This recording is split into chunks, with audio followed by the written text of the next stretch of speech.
the form in which the story of slavery has reached most people today has been along the lines of the best-selling book and widely watched television miniseries Roots by Alex Haley. Challenged on the historical accuracy of Roots, Haley said, "I tried to give my people a myth to live by." Contrary to the myths to live by, created by Alex Haley and others, Africans were by no means the innocents portrayed in Roots, baffled as to why white men were coming in and taking their people away in chains. On the contrary, the region of West Africa from which Kunta Kinte supposedly came was one of the great slave trading regions of the continent, before, during, and after the white man arrived.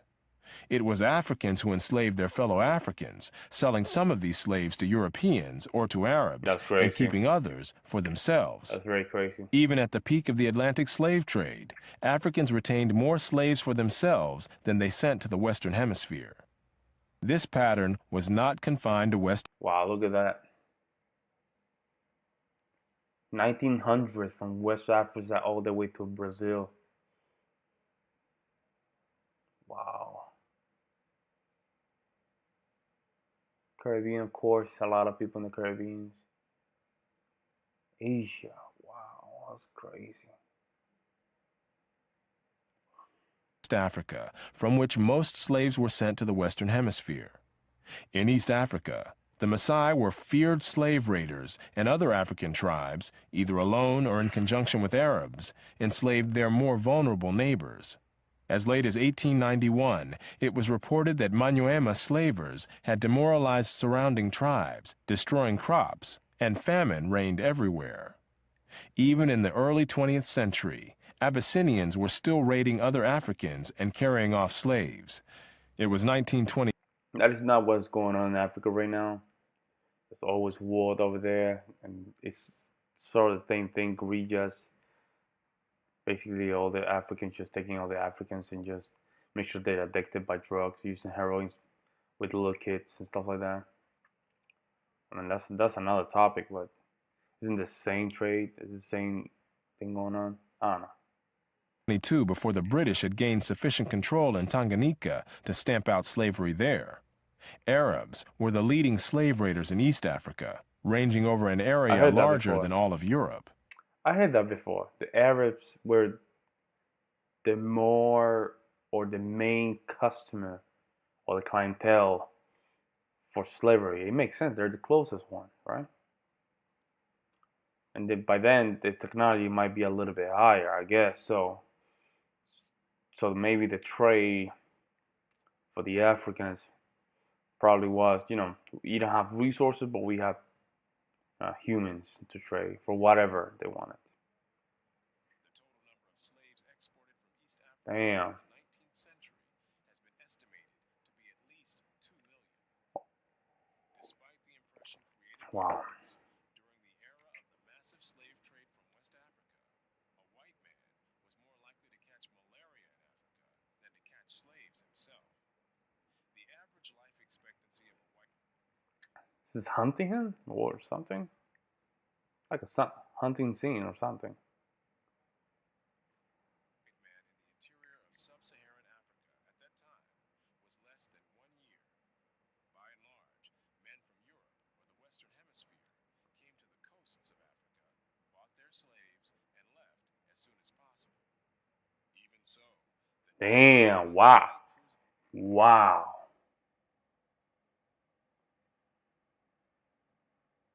That's crazy. The ships carrying slaves to the Western Hemisphere were as high as the death rates among the slaves themselves. It was only much later, after quinine and other medical measures enabled Europeans to survive where there were tropical diseases, was it possible for them to invade Africa in force and establish empires there.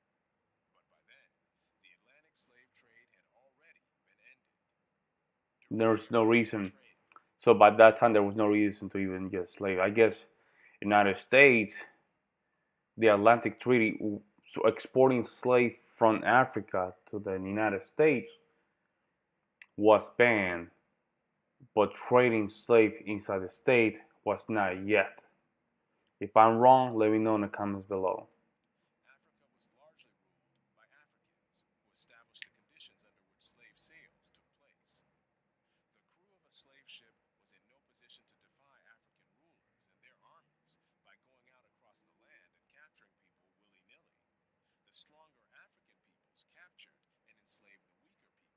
Yeah. Same with the natives in Central America and South America.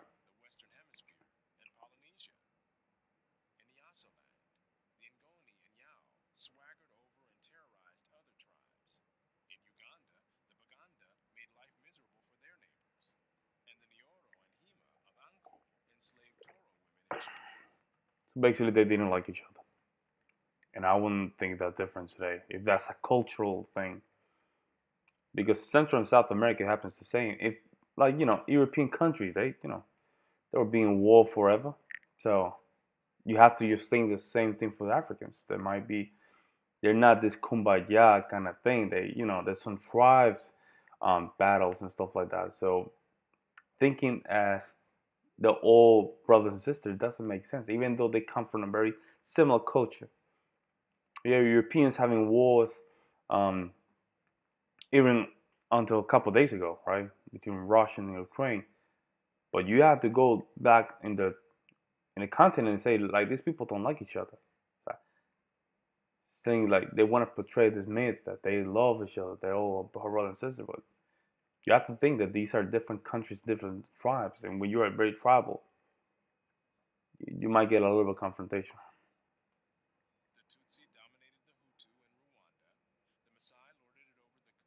Damn, he knows his stuff.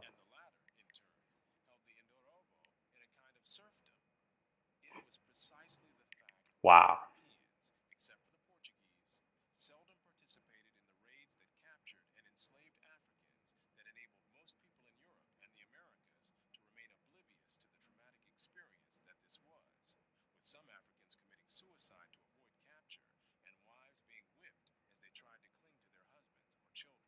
Oh my God.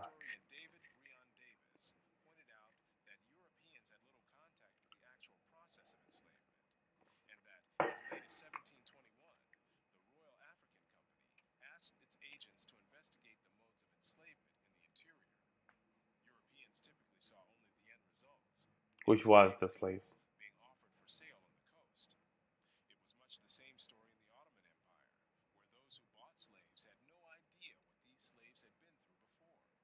So you only see the back end. Now, how did they get enslaved?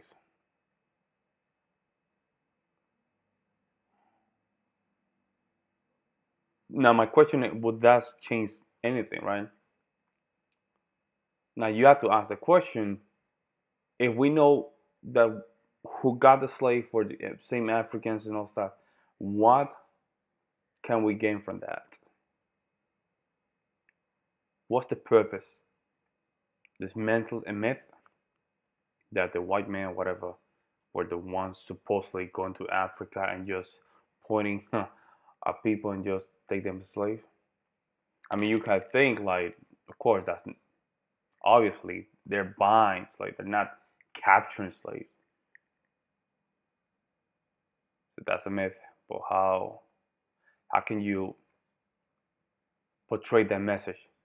Now, the message and the truth can be portrayed, but then are these people that are inside the myth can really let that information comes in? I mean, come in, not comes in, come in. That's the question.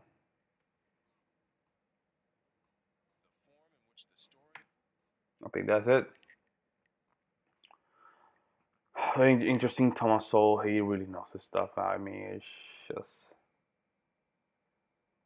and you can tell that this is all these movies, it's just propaganda. Right? It's not. It's too juicy, right? When things are too juicy, you need to just think about